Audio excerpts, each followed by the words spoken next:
유다에서 하나님을 모르는 사람이 누구랴?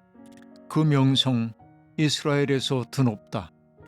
그의 장막이 살렘에 있고 그의 거처는 시온에 있다.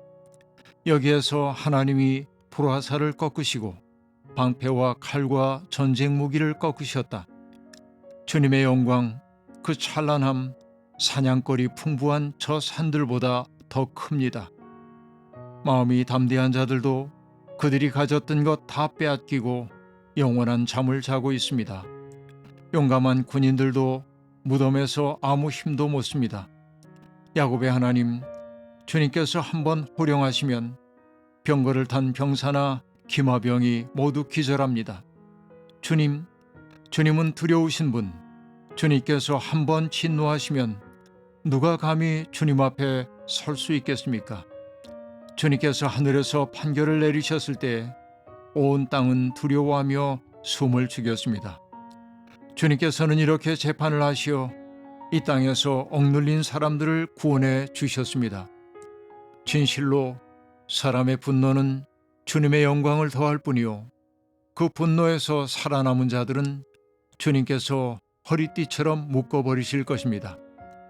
너희는 주 하나님께 소원하고 그 소원을 지켜라. 사방에 있는 모든 민족들아, 마땅히 경외할 분에게 예물을 드려라. 그분께서 군왕들의 호흡을 끊을 것이니 세상의 왕들이 두려워할 것이다. 시편 76편 1절부터 12절 말씀. 시편 76편은 시온을 위협하는 대적들에 대한 하나님의 승리를 언급하고 있습니다. 학자들은 이 시가 사네립이 예루살렘을 점령했을 때가 그 시의 배경이 되고 있다고 보는 이들이 아주 많이 있습니다. 메소포타미아 문명권에서 탄생한 아시리아라고 하는 신흥 강자가 등장해서 지중해 세계의 세력 균형을 뒤흔들고 그 균형을 깨뜨리고 있을 때 이스라엘은 그 서슬에 크게 놀라고 있었습니다. 아람과 에브라임 동맹이 반아시리아 동맹에 가담하지 않은 유다를 침공했을 때 아하스 왕과 백성의 마음이 숲이 바람에 흔들림같이 흔들렸다고 성경은 그렇게 기록하고 있습니다. 바로 그와 같은 때, 두려울 때 그들은 하나님이 그들을 지켜주실 것임을 확고하게 믿고 싶어 했습니다. 바로 이것이 시온 신학입니다. 시온에 있는 하나님의 장막이 우리들에게 안전을 보장해 줄 거라고 그렇게 느끼고 있었던 것이죠. 예루살렘, 그것은 정말로 이상한 곳이었습니다. 가나안 사람들은 예루살렘이 범상한 곳이 아님을 알아차리고 있었습니다. 석회암이 비죽하게 드러난 작은 언덕 위에서 태양의 힘과 신비가 그대로 느껴졌던 것입니다. 초분이 되면 태양이 바로 그들 앞에 떠서 바로 등 뒤로 진다는 사실을 알게 되었기 때문에 사람들은 예루살렘이야말로 세상의 축 혹은 세상의 중심, 하늘과 땅이 만나는 곳이라 그렇게 여겼습니다. 가나안의 토착민들이 숭배하고 있었던 태양신 샤하루와 샬림의 거주지가 바로 그곳이라고 사람들은 느꼈습니다. 샤하르는 일출의 신이고 샬림은 일몰의 신입니다. 예루살렘이란 바로 샬렘 신의 집이라는 뜻입니다. 나중에 와서 사람들은 샬롬이란 말과 연결시켜서 예루살렘을 평화의 도성이라 보지만 예루살렘의 본래 이름은 샬렘 신의 집이라는 뜻이라고 볼 수 있겠습니다. 신의 산, 이 신의 산은 하나님과 그 백성 사이에 계약이 맺어진 장소입니다. 그 계약을 맺을 때 하나님은 그 백성들이 지켜야 할 율법의 내용을 일러주셨습니다. 그 언약에 충실하기 위해서 해야 할 일이 있었고 하지 말아야 할 일이 있었고 그 언약에 충실하기 위해서 그들이 얼마나 헌신해야 하는지가 강조된 것이 바로 신의 산이라고 얘기할 수 있겠습니다. 시온을 얘기할 때는 신의 산과는 조금 다른 강조점이 있습니다. 그것은 하나님이 다윗 가문에게 주신 영원한 약속과 관련되어 나타날 때가 많이 있습니다. 시내산의 중심이 율법이라면 시온의 중심은 성전이 되고 있는 것이죠. 오늘 이 시는 시내산과 시온을 동시에 등장시키고 있음을 볼 수 있습니다. 시내산 혹은 시온에 계신 하나님은 다른 신들을 무찌르시는 분이라고 그렇게 시인은 노래하고 있습니다. 하나님은 스스로의 왕권을 확립하시는 분, 역사의 주인이라고 이 시인은 고백하고 있는 것입니다. 하나님의 대리자인 다윗과 그의 후손들, 그들과 마주 서 있는 왕과 방백과 권세자들이 있지만 하나님은 시온에서 다윗과 그의 후손들을 지키신다고 시인은 노래하고 있습니다. 하나님은 능력 있는 분입니다.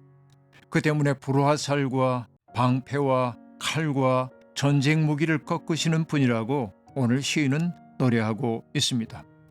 그 때문에 시인은 주님의 영광, 그 찬란함이 사냥거리가 풍부한 저 산들보다 크다고 말하고 있습니다. 앞서 얘기했죠.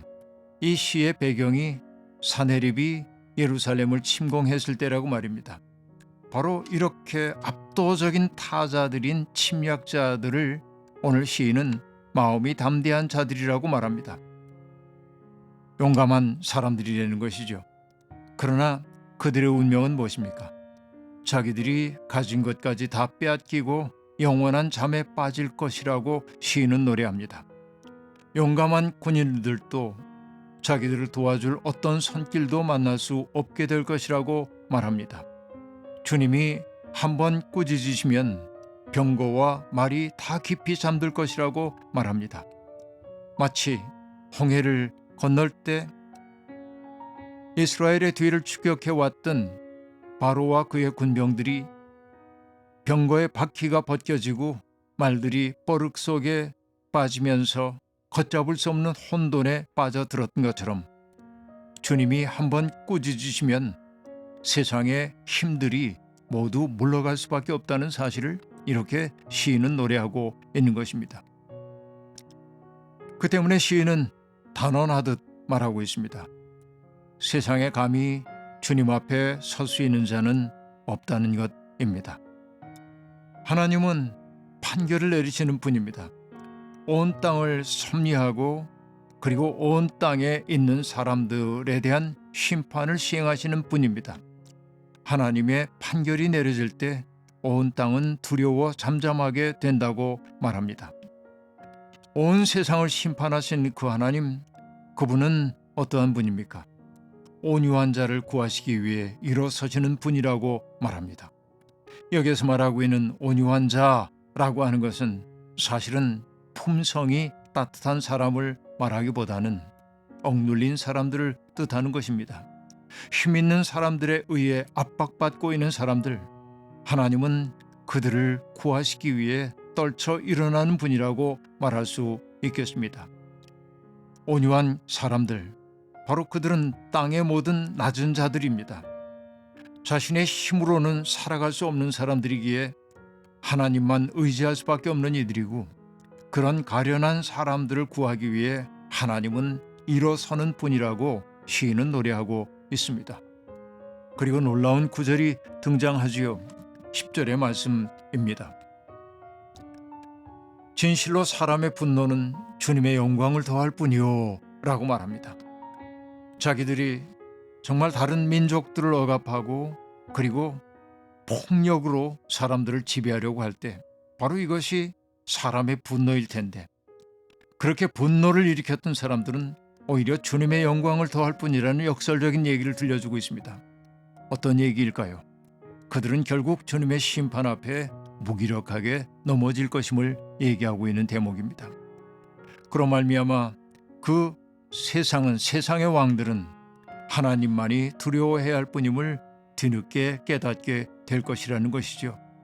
시인은 그래서 이런 확신 속으로 사람들을 부르면서 우리가 하나님께 서원하고 그리고 하나님께 약속했던 것들은 반드시 지켜야 한다고, 하나님을 진심으로 경외해야 한다고 말하고 있습니다. 오늘 우리를 두렵게 하고 있는 현실이 무엇입니까? 우리를 위협하고 있는 일들이 무엇입니까? 그것이 무도한 힘이라고 한다면 그들은 오히려 하나님의 심판을 자초할 수밖에 없다는 사실을 시인은 우리에게 들려주고 있습니다. 우리가 두려워해야 할 뿐, 경외해야 할 분은 하나님뿐입니다. 하나님이 역사를 통치하시기 때문에 그렇습니다. 하나님은 패배하는 것처럼 보여도 늘 이기시는 분입니다.